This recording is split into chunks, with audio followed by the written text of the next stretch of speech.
ആയിരക്കണക്കിന് ലിറ്റർ കുടിവെള്ളം 2 മാസമായി കൺമുൻപിലൂടെ ഒഴുകിപ്പോയിട്ടും തിരിഞ്ഞു നോക്കാൻ കൂട്ടാക്കാത്ത അധികൃതരുടെ കണ്ണു തുറപ്പിക്കാനാണ് ഒടുവിൽ ഈ കുരുന്നുകൾ തന്നെ പ്രതിഷേധവുമായി തെരുവിലിറങ്ങിയത്. MC റോഡിൽ കോട്ടയം SH മൗണ്ട് സ്കൂളിന് സമീപമാണ് ജലവിതരണ വകുപ്പിന്റെ നിരുത്തരവാദപരമായ നിലപാട് മൂലം ജലം പാഴായിക്കൊണ്ടിരുന്നത്. സമരത്തിന്റെ ഉദ്ദേശലക്ഷ്യങ്ങളെക്കുറിച്ച് അവർ തന്നെ പറയും. 2.5 മാസമായി ഇവിടെ ഈ പൈപ്പ് പൊട്ടിക്കിടക്കുന്ന ലോകം മുഴുവൻ ഇപ്പം കുടിവെള്ളത്തിന് വേണ്ടി ബുദ്ധിമുട്ടിക്കൊണ്ടിരിക്കുകയാണ്. എന്നിട്ട് ഒരു നേതാക്കന്മാരും ആരും ഇത് കാണുന്നില്ല. ഇലക്ഷന് വരുമ്പോൾ പല വാഗ്ദാനങ്ങളുമാണ്. അതിലൊന്നായിരുന്നു ഇത്. ഇതുവരെ നിറവേറ്റിയിട്ടില്ല. പല നേതാക്കന്മാർ ഈ റോട്ടിൽ കൂടി അങ്ങോട്ടും ഇങ്ങോട്ടും എന്ന് സഞ്ചരിച്ചുകൊണ്ടിരിക്കുന്നത്. പക്ഷെ ഇത് മാത്രം ആരും കാണുന്നില്ല. ഞങ്ങളുടെ നാട് ഫുള്ള് നേരിടുന്ന ഒരു പ്രശ്നം ഇത്. ഞങ്ങളുടെ സ്കൂളിൽ കിണറ്റിൽ വെള്ളമില്ല. ഞങ്ങൾ പല ബുദ്ധിമുട്ടുകൾ അനുഭവിക്കുന്നുണ്ട്.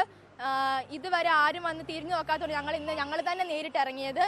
ഞങ്ങൾക്കിത് പരീക്ഷയാണ്, ഉച്ച കഴിഞ്ഞും പരീക്ഷയുണ്ട്. എന്നിട്ട് ഞങ്ങൾ വന്നത് ഇത് ഞങ്ങളുടെ നാടിന്റെ വലിയൊരു പ്രശ്നമായതുകൊണ്ടാണ്. നാളുകളായി പരാതി പറഞ്ഞിട്ട് മുഖവിലക്കെടുക്കാൻ കൂട്ടാക്കാതിരുന്ന അധികൃതർ വിദ്യാർത്ഥികൾ തെരുവിലിറങ്ങിയതിന് പിന്നാലെ പരിഹാരവുമായി രംഗത്തെത്തുകയും ചെയ്തു. ജലക്ഷാമം രൂക്ഷമായിട്ടും പാഠം പഠിക്കാൻ തയ്യാറാകാത്ത മുതിർന്നവർക്കും മാതൃകയായിരുന്നു കുട്ടികളുടെ ഈ വ്യത്യസ്തമായ സമരം. റിപ്പോർട്ടർ, കോട്ടയം.